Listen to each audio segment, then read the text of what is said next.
The check ride was on a Tuesday in March, and the morning was cold and clear in the way that early spring mornings can be. The kind of cold that is on its way out but has not left yet. With a sky so cleanly blue it looked like someone had rinsed it overnight. Ethan was at the airfield by 6. His instructor, a patient, methodical woman named Carol Fitch, who had been teaching people to fly for 22 years and had seen every kind of student, had told him the previous evening that he was ready. She had told him this without the particular warmth that some instructors use to make students feel better before a difficult test.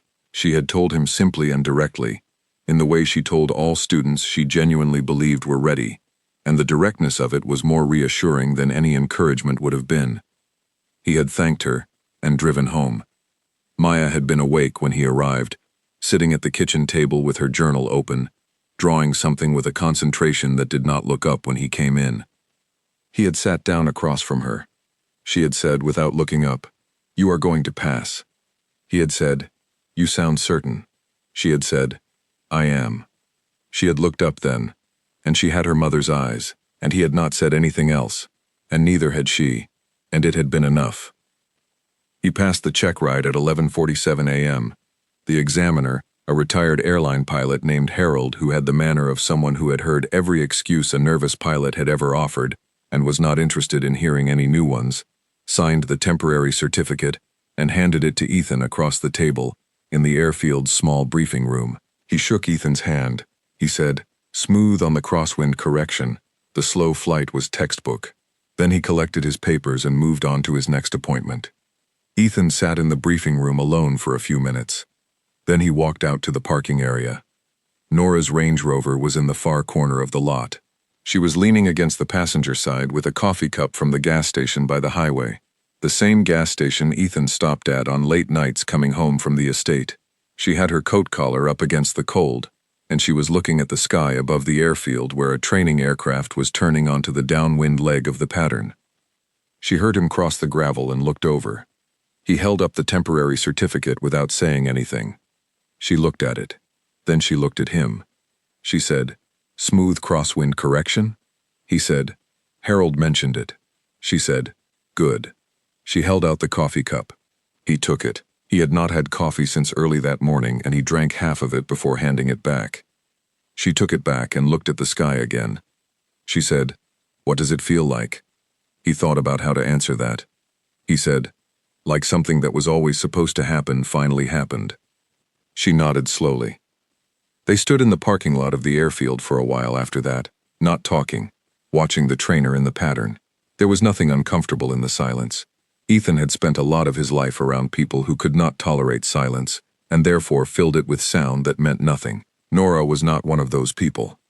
On the drive back to Millbrook, he called Maya from the car. She picked up on the first ring, which meant she had been waiting. He said, "I passed." She said, "I know." Then, "Can we go up this weekend?" He said, "We can go up this weekend." She said, "In the Cessna?" He said, "In the Cessna." There was a sound from her end of the phone that he had not heard in a long time. Pure, uncomplicated happiness. Unfiltered. The way children express things before they learn to manage how much they show. He held the phone against his ear and drove, and did not say anything else until she had said everything she needed to say. The Rolls-Royce Silver Shadow's passenger door arrived from Lisbon on a rainy Wednesday 6 weeks later, in a wooden crate that was larger than Ethan had expected, carefully packed with foam and cloth. He opened the crate in the hangar and unwrapped the door and held it up to check the color against the car. It was perfect. The color matched so precisely that when he fitted the door and stood back and looked at the car with both doors in place for the first time, it looked as though the missing door had simply been gone for a few hours rather than years. He took a photograph. He texted it to Nora without a message. She replied in 4 minutes with a single word, "Good." He looked at the word for a moment. Then he put his phone in his pocket and went back to work. The Datsun 240Z was the last vehicle he touched. He had been working around it deliberately for months, not avoiding it exactly, but ordering the sequence of work so that it came last. He knew why. He did not examine the reason too closely. The child's crayon drawing was still taped to the dashboard. He had not moved it. Every time he had worked near the Datsun, he had looked at the drawing, the yellow car with the smiling face, the uneven letters in a child's handwriting at the bottom, and then looked at something else and kept working. He started the Datsun in February, on a night so cold that the thermometer outside the hangar read well below freezing. It had taken 3 months of engine work and a rebuilt fuel system and sourced parts from 2 different suppliers, and when it started, when the engine turned over cleanly and ran, he sat in the driver's seat and looked at the dashboard. He looked at the drawing. He thought about the child who had made it, about who they had given it to, about the person who had chosen to tape it there and leave it for years and eventually leave the car itself with the drawing still in place, as if the drawing were part of what the car was and could not be separated from it. Nora was sitting on an upturned equipment crate near the hangar wall, about 10 feet away. She had arrived 2 hours earlier with coffee and a document from a company matter that she needed to review, and she had sat down on the crate without asking permission and opened the document on her laptop and said nothing. He had continued working. She had continued reading. They had been in the same space for 2 hours without speaking, which had become, over the preceding months, a natural condition rather than a notable one. He said, without turning around, "There is a drawing on the dashboard." She said, "I see it." He said, "I have been working around it for 3 months." She said, "I noticed." He said, "I do not know why." She closed her laptop. She set it down on the crate and came to stand beside the open driver's door and look at the drawing. She looked at it for a long moment without speaking. She said, "The child who made this was probably very small." He said, "Probably." She said, "And they gave it to someone they loved." He said, "Yes." She said, "And that person kept it, in every weather, through all of this." She gestured at the hangar, the years, the rust and the neglect and the recovery. "They kept this." He said, "Yes." She looked at him. She said, "You are going to keep it." He said, "Yes." She nodded. She went back to her crate. She picked up her laptop. She said, "The engine sounds good." He said, "Better than I expected." She said, "You always say that." He said, "Things always come out better than I expect." She looked at him over the top of her laptop. She said, "Do they?" He said, "Usually." She held his gaze for 1 moment. Then she looked back at her screen. He turned back to the Datsun. They worked in silence for another hour, just the 2 of them, in the hangar, on a cold February night, each doing the work they were doing, in the same space, without needing to name what that was. Maya's birthday was in April. She had asked, 3 months in advance, for her party to be in the garden of the estate house, not because it was the most practical location. It was a 40-mile drive from the town where most of her school friends lived, but because she wanted to show everyone what the garden looked like now. She wanted to show them the flower boxes. The flower boxes had gone in during the first week of March, built from reclaimed timber, and mounted under every second-floor window on the front face of the house. Ethan had planted them on a Saturday morning with Maya beside him, following the instructions in the gardening book he had ordered alongside the seed packets the previous autumn. They had planted together for 3 hours without stopping, identifying each seed variety from the packet, placing them at the correct depth and spacing, watering them in. Maya had been precise about it, more precise than he was, consulting the book carefully, double-checking spacing measurements with a small ruler she had brought from her school pencil case. He had not pointed out that she had brought a ruler to a garden planting. He had let her work. By April, the boxes were full and green, and beginning to bloom, and the front of the house looked like the right-hand drawing in Maya's journal, which had been on the kitchen wall at the rented house for over a year, and which Ethan had taken down carefully and brought with them when they moved into the estate house in late February. It was on the kitchen wall of the estate house now, right-hand side of the drawing, the kitchen window. The party was on a Saturday afternoon. 12 children arrived in a convoy of parent cars, coming up the gravel driveway between the oak trees, and the look on their faces when the house appeared at the end of the drive, the fresh paint, the straight shutters, the flower boxes full of color, was something that Ethan watched from the side of the house and filed away in the specific category of things worth keeping.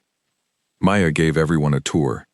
She was an extremely thorough tour guide. She covered the garden, the restored wall, the vehicle row, where she described each car by name and history, with a confidence that suggested she had been absorbing this information over many months, without anyone explicitly teaching it to her. She led the group through the main house. She showed them the kitchen, the restored study, the room on the second floor that she had chosen because it looked out over the garden.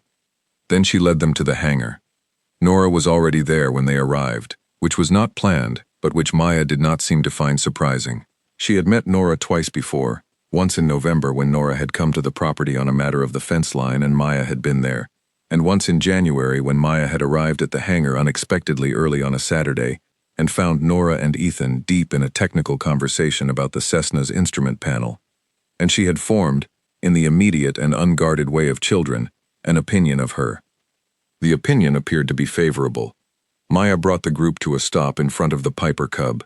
She said, "This is the oldest one. It is from 1941. My dad is going to fly it in May." One of her friends said, "Your dad flies planes?" Maya said, "He learned. He got his certificate in March." Another friend, "That is so cool." Maya said, "I know." She said it with the flat certainty of someone who has known this for some time and is glad the rest of the world is catching up. Nora was standing near the back of the group. Maya moved through the children to stand beside her and said in a lower voice, "Did you see the flower boxes?" Nora said, "I saw them this morning." Maya said, "He planted them. We planted them together. I used a ruler." Nora said, "Of course you did." Maya looked up at her. She said, "Are you coming in May, when he flies the Cub?" Nora said, "I expect so." Maya said, "You should be there. It is going to be important." Nora said, "I believe you." Maya nodded, satisfied. Then she went back to her group to continue the tour. Nora looked at the yellow aircraft. The note was still on the control stick. She could see it from where she stood, still rubber-banded, still folded. The handwriting she recognized from a conversation at a function more than a decade ago. "She flies true. Do not let anyone tell you she does not." Ethan appeared beside her, having navigated through the group of 12-year-olds, holding 2 cups of lemonade. He handed her one. She took it. She said, "Your daughter is an excellent tour guide." He said, "She has been preparing for 3 months." She said, "Did she use a ruler for the preparation as well?" He said, "She made a map." Nora looked at him. He said, "A hand-drawn map of the property, with annotations, for the tour." Nora was quiet for a moment. She said, "She is remarkable." He said, "Yes." They stood in the hangar with the birthday party moving around them. Children looking at the aircraft and the tools and the organized rows of parts. And it was loud in the way that a hangar full of 12-year-olds is loud. And it was good. The Piper Cub flew in May. It was a morning in the middle of the month, still and warm, with a sky that had decided to be fully itself, deep and clear from horizon to horizon, with nothing in it that was not cloud or light. The airfield was quiet. It was a weekday, and the regular traffic was light. Ethan had been through the pre-flight checklist twice. He had sat in the front cockpit for 10 minutes before starting the engine, just sitting, with both hands on the rail of the open cockpit door, looking at the instrument panel and the sky beyond the propeller. The Continental engine started on the second pull of the propeller. It ran true. Nora was at the fence at the edge of the airfield. She had coffee. She had arrived 40 minutes early, which she acknowledged to herself as a thing that meant something, because she was not a person who was early to things without reason. Maya was beside her. Maya had both hands on the top rail of the fence and was watching with the intensity of someone watching something they have been anticipating for a very long time. She did not speak while the Cub taxied to the runway. She did not speak while it turned and held at the threshold. She did not speak while it accelerated down the runway. The Cub lifted off cleanly, the tail coming up first, then the whole aircraft rising with that particular lightness that characterizes light fabric aircraft, not climbing aggressively but lifting, as if the ground had simply released it. Maya said, "Oh." It was the quietest sound she had made in Nora's experience of her. They watched the Cub climb and turn and level off, and it circled the airfield once at a gentle altitude, and then it came back around and flew a low pass over the runway. Not an aerobatic pass, just a level, clean pass at pattern altitude, steady as a held note. And Ethan rocked the wings once as he went over. Maya put both hands over her mouth. Nora kept her eyes on the aircraft. She thought about the survey she had commissioned 3 years ago, the photographs she had studied, the board meeting, the parking lot, the drive home, the 8 months of watching a headlamp move across an empty property in the dark, the note on the control stick that she had read and reread in the quiet of the hangar, the Cessna, restored from the photographs she had thought were documenting a loss. She thought about Richard Harrington, who had been in his 80s at a function in a city, and had told a stranger that the smell of old fabric and engine oil was the smell of every good thing that had ever happened to him, and had gone home to a yellow airplane that he could no longer fly, and had sat in it anyway, because some things you do not leave, even when you cannot fully have them. She thought about a morning in January, at a fence gate, with no good explanation for why she had walked through it. The Cub came around again and set up for landing. It crossed the threshold smoothly, the main gear touching first, the tail settling, the aircraft rolling out clean and straight. Maya exhaled slowly. She said, "He flies true." Nora looked at her. Maya looked up, and her face was entirely open, entirely young, entirely uncomplicated. She said, "That is what the note says. On the control stick, he flies true. Do not let anyone tell you he does not." Nora said, "She." Maya said, "What?" Nora said, "The note says she. The plane is a she." Maya considered this for a moment. Then she said, "The note says the plane is true. My dad flies it, so they are both true." She turned back to watch her father taxi in. Nora stood at the fence with her coffee cooling in her hand and the sky fully open above the airfield and the yellow aircraft moving toward the hangar with its engine idling down, and she did not say anything else. There was, she had discovered over the preceding months, a particular kind of quiet that was not absence. It was presence without demand. It was the sound of a thing that had found its place and settled into it, the way an engine runs when it has been properly rebuilt, when every part is right and everything is in its order, and there is no resistance anywhere in the system. She had spent a long time in environments that were full of noise that meant nothing. This was the other kind. Ethan climbed out of the Cub and walked across the grass to where they were standing at the fence. He had the particular look of someone who has done a thing they did not know for certain they could do, and has done it without problem, and is processing the distance between the fear and the outcome. Maya said, "The wings. When you rocked the wings." He said, "I saw you at the fence." She said, "Both of us?" He said, "Both of you."